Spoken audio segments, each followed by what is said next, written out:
the ups and downs, the things I like, the things I don't like, and so on. So that's why we've got the video the way that we do today. It's a bit of a hot take, if you will. I've been using the S8 Plus for somewhere in the neighborhood of 24 hours, so I have some thoughts. One of the things you're gonna notice right away, the footprint is very similar to the Pixel XL. What ends up happening here, through the elimination of the bezels on the right and left side, and these extremely thin bezels on the top and bottom, is you end up with more display and less body, less phone body. So once again, as a comparison, now I think a lot of people are gonna pick up this phone and go, man, it's such a big screen, but it feels so thin. Well, there's certain applications like video, for example, in which this aspect ratio is a bit bizarre. So if I go ahead and launch YouTube, the entire interface, you're taking up top to bottom, it's all usable space, but then you notice those things that you were trying to avoid, those bezels, they come right back. One of the reasons that a lot of people go for a bigger display in the first place is to have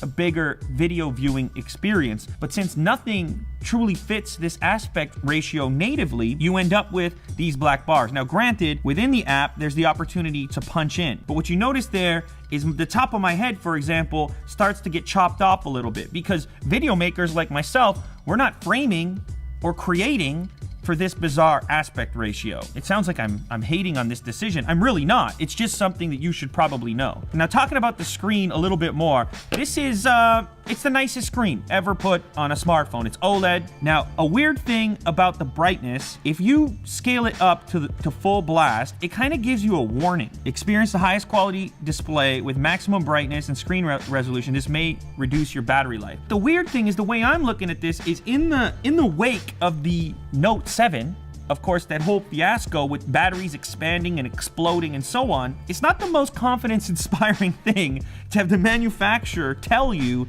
to not use your device at maximum capacity. It's blue all the way up, and you get to the very end, and it turns orange. To me, there's a strange kind of subconscious implication that I'm not using the device properly, or that I'm pushing it to the extreme. There's also this performance mode button, dedicated button, which will push your brightness up 10%. It's that last 10% represented by the orange color on the bar. And then it'll also give you the actual screen resolution that you were buying, the WQHD+. This is where things get super weird. By default, out of the box, you're not getting the full res of the display, which, by the way, the most beautiful display ever. You would think, hey, Samsung, you've innovated here. You've created this incredibly beautiful display. Wouldn't you want people to have all the pixels out of the box? By default, it's in FHD+, so 2220 by 1080, so a little bit beyond 1080p, but of course not nearly as groundbreaking as this WQHD+, 2960 by 1440. This is where that resolution is going to run in the center, and you've got to decide to go up to the next one. Once again, for me, not the most confidence-inspiring thing. Maybe this is about giving you option, but this Note 7 thing is looming. It's looming over a lot of customers' heads. And if you don't believe me, go watch the 90 million views that they're buying on that commercial about quality assurance. I think it should be full res out of the box with the option to toggle it down if you want increased battery performance. Going with this incredibly beautiful design has the consequence of not having huge batteries in the first place. So this is 3,500 milliamp hour, 3,000. No real increase there from the previous models. And that's something I think a lot of customers would have liked. Something worth mentioning is that the S7 Edge had a tiny bit more battery than this bigger footprint device, the S8 Plus. It's worth noting, but you have the ability to set up Edge panels, so you could hide some apps in there if you like it. My issue with having this thing over here is inevitably what ends up happening is in a particular app where I'm grabbing from the side of the display to scroll, especially if you're using the device in landscape mode and you're kind of scrolling up and down, sometimes you can toggle that accidentally. So the device I've been using, I just turn that off. Another big thing worth mentioning is what Samsung has done with the software here. It seems weird to say, but it's probably my favorite development. I like the kind of stripped down, clean version of Android as it was intended. Now, Samsung has made their own tweaks to this skin. This thing in no way reflects what TouchWiz used to look like. In fact, it's a lot closer to the way the Pixel looks and stock Android behaves. By default, you have no apps natively in the display section here, like you would on an iPhone, for example. They're all hidden in this little drawer, which you pull up on. Look at this. way cleaner. For the first time ever, I've got the back button in the right location. You can swap the back button to the other side, which is the way that it's been. Another thing to mention, in the absence of a physical button, this home button here on the S8 Plus and the S8 has a little haptic feedback to it, similar to what the iPhone has. But I like that they're not taking up too much real estate with that section either. These are nice little buttons. These two phones actually have the same resolution potential. There is absolutely no pixel breakup at all. I don't know that the human eye is capable of picking up that variance in pixel density at this scale here, but it's an interesting thing to note. One of the things I appreciate about these displays is the fact that they have this cool color temperature. You can toggle this blue light filter to warm up the tone, and if I click down here, another nice thing is you can kind of toggle how much of it you want. So you might like a really warm tone or something a little bit cooler. There's this whole thing about using warmer tones at night, help you go to sleep. I wouldn't know about it. 3 a.m., I'm trying to go to bed. You know how that goes. So there's been a little bit of talk, a little bit of chatter about the speaker situation on these devices, which is a little bit strange to me because it seems pretty obvious. There's a single speaker grill, even though there were rumors that we were going to have stereo speakers on here. Not so much the case. You have a similar speaker layout to the old stuff, you see. Of course, we have USB Type-C added now, and still a traditional headphone jack, which I know a lot of people are going to be happy about. They're going to include some pretty high-end AKG headphones with the retail version of this device. Chances are they're going to be a huge step up on what you're used to receiving included in the box. Message boards, stock quotes, news, email notifications, Google Analytics. I heard McDonald's is hiring.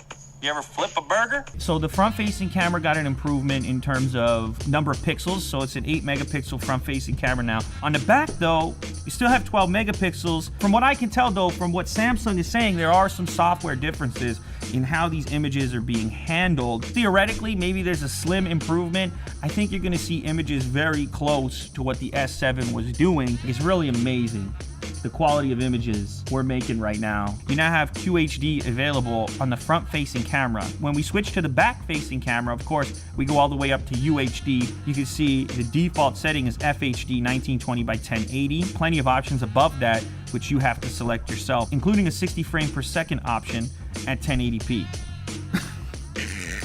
This might be a huge consideration. Oh my goodness. This might be the deal breaker for you. It's hard to take a bad photo on this camera. I'm not like condemning the device as a whole here when I talk about the fingerprint scanner. When I pick this up, look where my hand falls. Boom. I mean, it's just so natural for it to fall there. But the issue here is that the fingerprint sensor is right beside it. Maybe this was the only place they could put it, but maybe they could change the shape. I don't know. What ends up happening? You end up putting your finger, in many cases, on the camera lens and smudging it up. This gets even funnier when you first launch the camera app, in which the app prompts you to wipe your lens.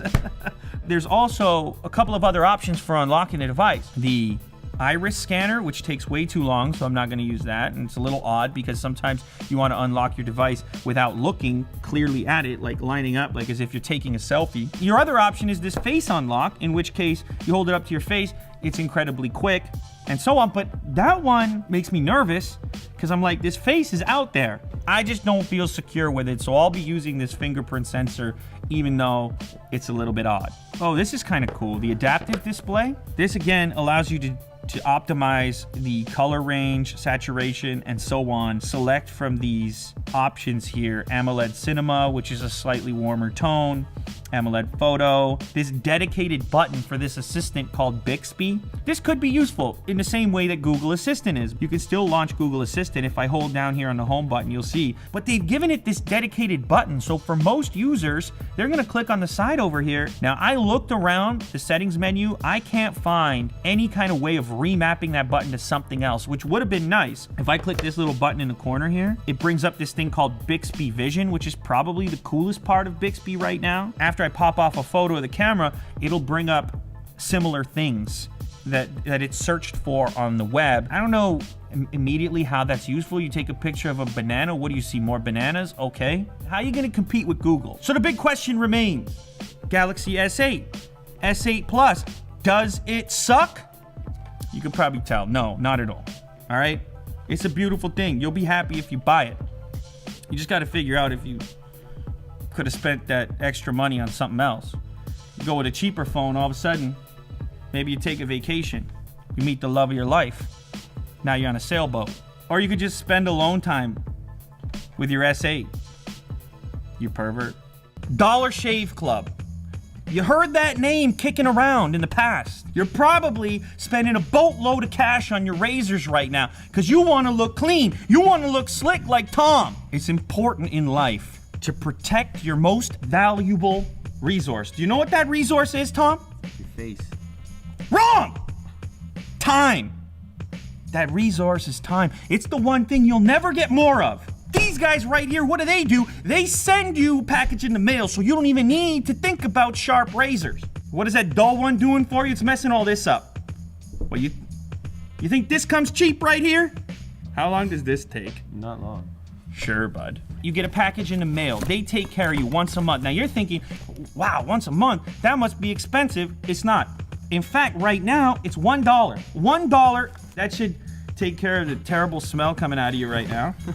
It's got the shave butter in here. This is a deluxe kind of setup. We have the razor blades, the body bar, so maybe you're more this kind of guy, I don't know. You know, in the store, something like that with the metal and the grip, you're paying something for that.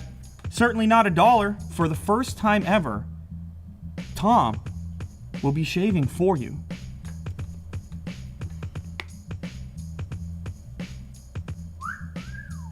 Why did you leave?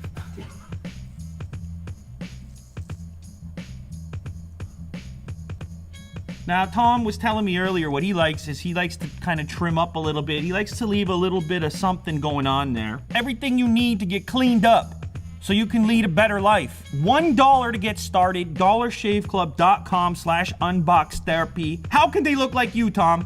Dollar Shave Club.